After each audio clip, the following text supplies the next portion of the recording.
Attention. Thursday, May 14, 2020. 8:15 p.m. Attention. Divided attention, selective attention, inattentional blindness, and change blindness. Attention is a limited resource. Divided attention. Doing two things at once, you end up switching between tasks rather than doing them simultaneously. When you switch, you're exercising your selective attention process of reacting to certain stimuli selectively as they occur simultaneously. There are two types of cues that can direct our attention.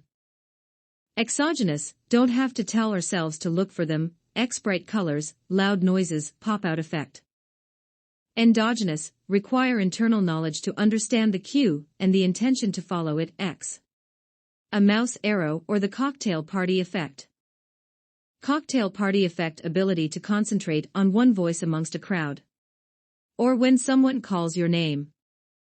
Inattentional blindness, we aren't aware of things not in our visual field when our attention is directed elsewhere in that field. Change blindness, fail to notice changes in environment. Theories of selective attention. How do we filter out the unimportant information? Shadowing task, left ear hear one thing, right ear another thing. Told to repeat everything said in one ear and ignore the other. We can learn about how selective attention works by seeing what they filter out in other ear. 1. Broadbent's early selection theory.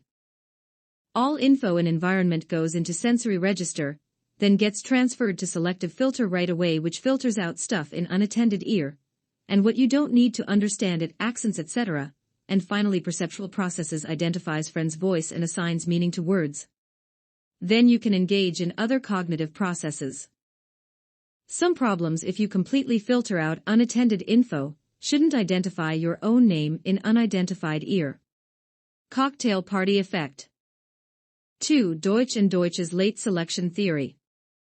Places broadband selective filter after perceptual processes.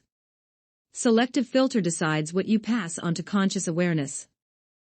But given limited resources and attention, seems wasteful to spend all that time assigning meaning to things first. 3. Treisman's attenuation theory.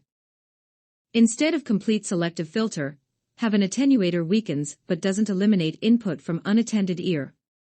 Then some gets to perceptual processes, so still assign meaning to stuff in unattended ear, just not high priority. Then switch if something important. The Spotlight model of attention and multitasking. Spotlight model of attention. Selective attention takes info from 5 senses, but don't pay attention to everything. Aware of things on an unconscious level. Priming, where exposure to one stimulus affects response to another stimulus, even if we haven't been paying attention to it. We're primed to respond to our name. Why it's a strong prime for pulling our attention. Affects response to another stimulus, even if we haven't been paying attention to it. Resource model of attention. We have limited resources in attention. Both models say something about our ability to multitask, not very good at it. Supported by research study. Multitasking/divided attention. What about talking on phone or texting while driving? Maybe not multitasking, just switching spotlight back and forth. What about singing to radio? Task similarity X listening to radio while writing a paper. Better to listen to classical music, because harder to multitask with similar tasks. Task difficulty. Harder tasks require more focus. Practice activities well practiced become automatic, or things that occur without need for attention. Whether task is automatic or controlled, harder.